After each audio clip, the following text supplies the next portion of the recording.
seen in the past few years that these acts of sabotage are different. Each of them are different in character, in nature, in MO. We've seen an attack on Nord Stream, which was, I believe, a detonation. We've seen anchor being dragged and tearing cables apart.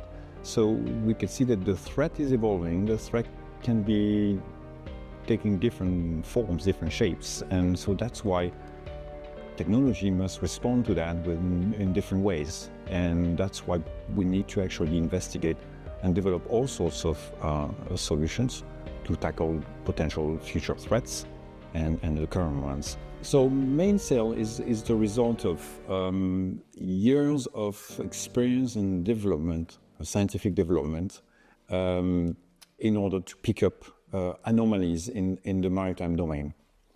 And these algorithms that the center has been developed, oftentimes using AI, have been able to be used for monitoring ship traffic, especially white shipping, so civilian traffic on various locations of the globe.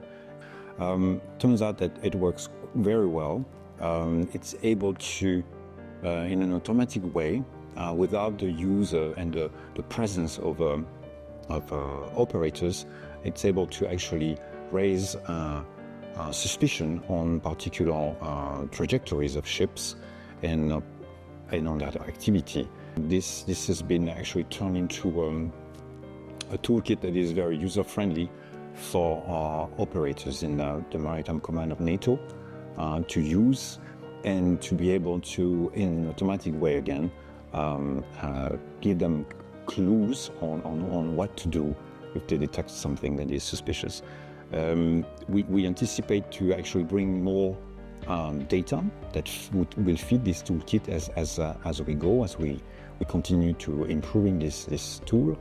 And we are quite optimistic that in the not so distant future we will be able to have something very robust that will make our operators able to do a proper job and prevent and deter any saboteur, anyone who would be willing to damage those infrastructures.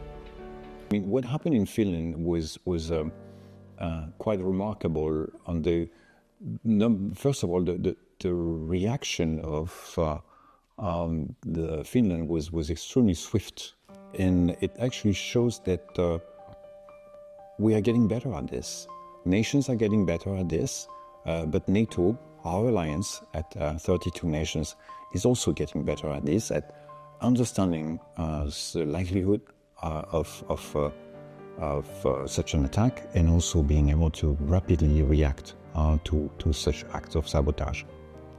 Acts of sabotage can have disastrous effects on our societies and on our economies in particular. Our nations are becoming more and more resilient about such attacks. There's the possibility to reroute the flow of energy, of gas, of oil, of data as required.